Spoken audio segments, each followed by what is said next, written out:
Friend, कैसे हैं आप सब। आपका केजी ऑनलाइन प्लेटफॉर्म में बहुत बहुत स्वागत है। आज मैं एक इम्पॉर्टेंट न्यू सीरीज लेके आई हूँ जो आपके coming exam CSIR net life sciences 2025 के लिए बहुत इम्पोर्टेंट है। और इसमें हम क्वेश्चन आंसर देखेंगे एज ए MCQ के फॉर्म में, जो आपके लिए बहुत इम्पोर्टेंट होने वाला है। तो पूरे वीडियो को ध्यान से देखिए, पूरे वीडियो में बने रहिए। एंड एज यूजुअल जो भी प्रॉब्लम्स हो आप अपने प्रॉब्लम्स को कमेंट बॉक्स में लिख सकते हैं, अपनी क्वेरी को कमेंट बॉक्स में लिख सकते हैं। और अभी तक तो नोटिफिकेशन नहीं आया है, बट बहुत जल्द एग्ज़ाम के नोटिफिकेशन, एप्लीकेशन फॉर्म के नोटिफिकेशन आने वाले हैं। तो आई थिंक आपको तैयारियों में जुट जाना चाहिए और अच्छे से तैयारी स्टार्ट कर देनी चाहिए, क्योंकि सिलेबस बहुत वास्ट है। और कहते हैं ना कि थोड़ा थोड़ा पढ़िएगा लेकिन अच्छे से पढ़िएगा तो उसका कंसेप्ट बहुत अच्छे से क्लियर होगा। और एक बार यदि आप चाहें कि बहुत सारी चीज़ों को पढ़ लिए और कंसेप्ट क्लियर हो जाए, सो नथिंग इज़ पॉसिबल। तो थोड़ा ही पढ़िए लेकिन अच्छे से पढ़िए और कंटिन्यूअस पढ़िए। इससे क्या है कि आपका जो भी चीज़ है वो क्लियर रहेगा एंड आपके माइंड में भी रिवाइज होता रहेगा। सो विदाउट वेस्टिंग टाइम आज का हम ये सेशन स्टार्ट करते हैं। So let's start.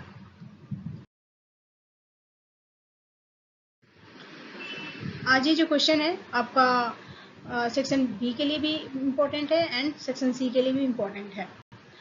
तो आपको पता ही है कि आपका जो क्वेश्चन पेपर है 3 पार्ट्स में डिवाइड होते हैं। ए पार्ट जो होता है रीजनिंग का होता है, सेकेंड और थर्ड पार्ट जो होते हैं आपके सब्जेक्ट से रिलेटेड होते हैं। तो एक्चुअली हम लोग लाइफ साइंसेस की बात कर रहे हैं, तो इसका हम पहला क्वेश्चन देखते हैं। Which of the following is the correct sequences of the blood flow in the bird and mammals. ये जो क्वेश्चन है आपका एनिमल फिजियोलॉजी से है। सो आपके जो एनिमल फिजियोलॉजी यूनिट है वो बहुत इंपॉर्टेंट यूनिट है और उससे अच्छे खासे क्वेश्चन आते हैं, स्कोरिंग भी अच्छी खासी होती है। तो ये जो चीज़ है, ये जो चैप्टर है आप बचपन से ही देखते आ रहे हैं। तो इसमें जो थोड़ा सा या लैंग्वेज जो थोड़ा सा होता है वो आसान हो जाता है पार्ट बी के लिए, लेकिन थोड़ा सा पार्ट सी के लिए यदि मैचिंग वगैरह दे दिया तो that is very good. But कुछ कुछ होते हैं कंसेप्ट बेस्ड होते हैं। सो डोंट वरी, हम प्रैक्टिस करते रहेंगे और अपने ऐसे यदि हम लगातार प्रैक्टिस करते रहे, क्वेश्चंस को सॉल्व करते रहे, तो हम लोग हमारा का जो टारगेट है वो कंप्लीट हो जाएगा। So which of the following is the correct sequences of the blood flow in birds and mammals. Option A है वेना केवा, वेना केव से राइट एट्रियम, राइट एट्रियम से राइट वेंट्रिकल से pulmonary artery.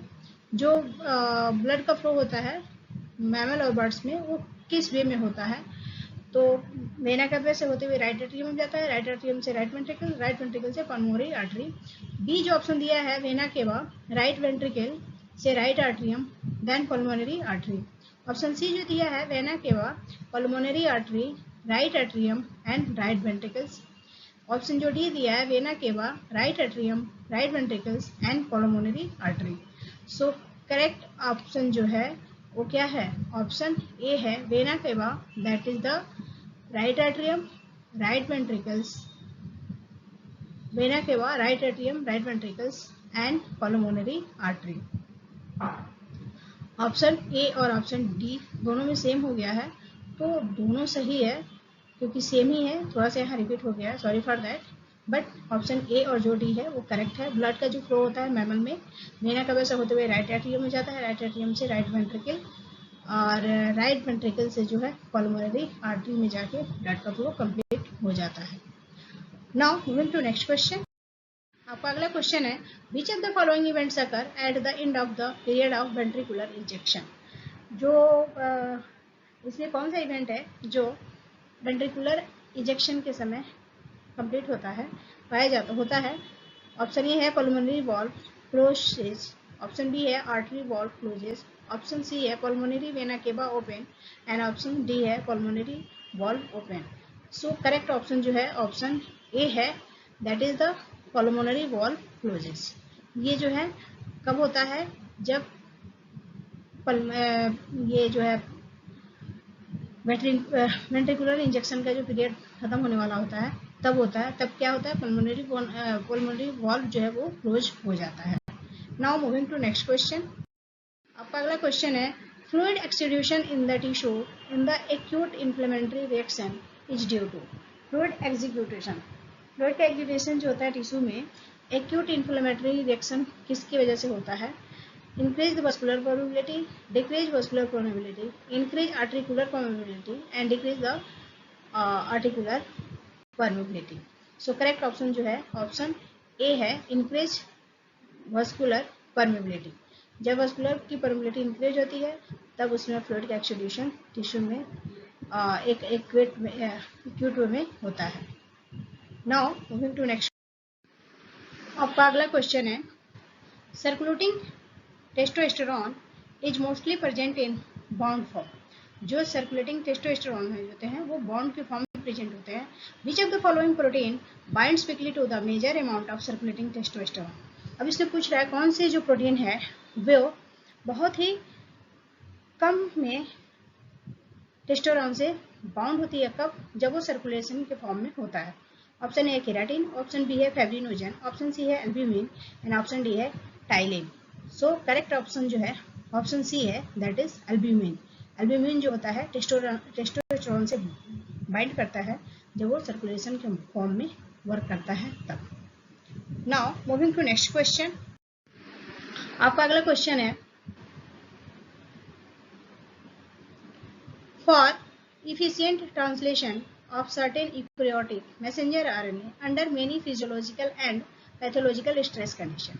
For efficient translation of certain eukaryotic messenger RNA under many physiological and pathological stress conditions, the small subunit of ribosome binds to the messenger RNA at the external ribosome entry site, internal ribosome entry site, external ribosome entry site and internal lysosome entry site.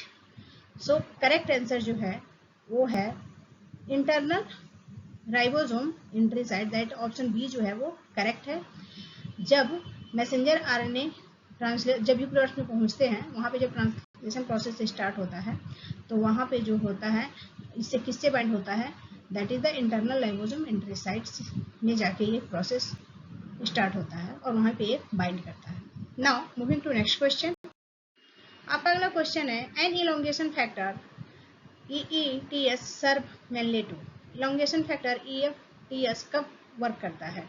Option A exchange of GTP for GTP, option B है exchange of ATP for ADP, option C है exchange of ADP for ATP and option D है exchange of GTP for GDP। So correct answer जो है option A है, option D जो है correct है, exchange GTP for GTP। जब GTP का चेंज GTP के फॉर्म में होता है वहाँ पे इलोंगेशन फैक्टर EFTS जो होता है वह वर्क करता है। EFTS जो होता है इलोंगेशन फैक्टर की तरह जैसे वर्क करते हैं। कब? जब GTP जो होता है GTP में एक्सचेंज हो जाता है। Now moving to next question. आपका अगला क्वेश्चन है, which of the following event is associated with the first heart sound.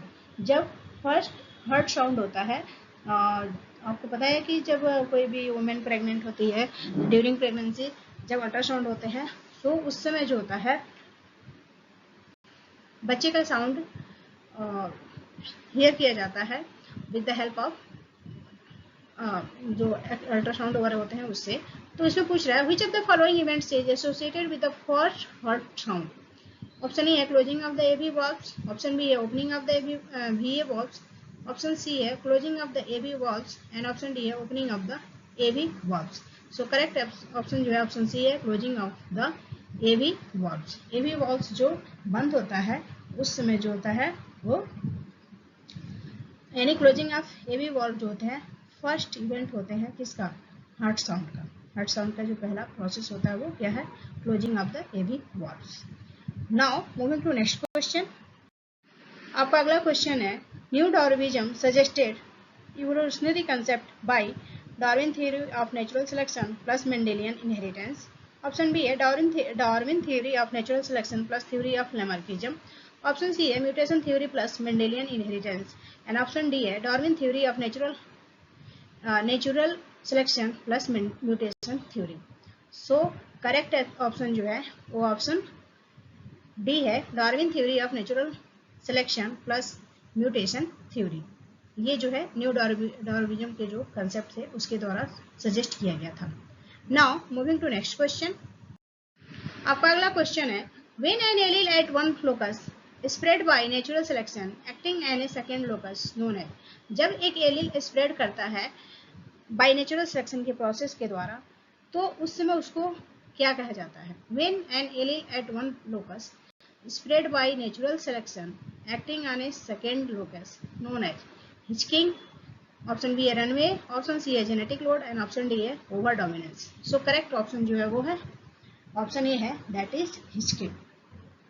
हिचकिंग जो होता है जब एलील एक लोकस से दूसरे लोकस पे जाता है, मतलब वन लोकस से सेकंड लोकस पे जाता है, तो उस प्रोसेस को हम कहते हैं हिचकिंग, और ये किसके द्वारा होता है? ये नेचुरल सिलेक्शन के द्वारा होता है।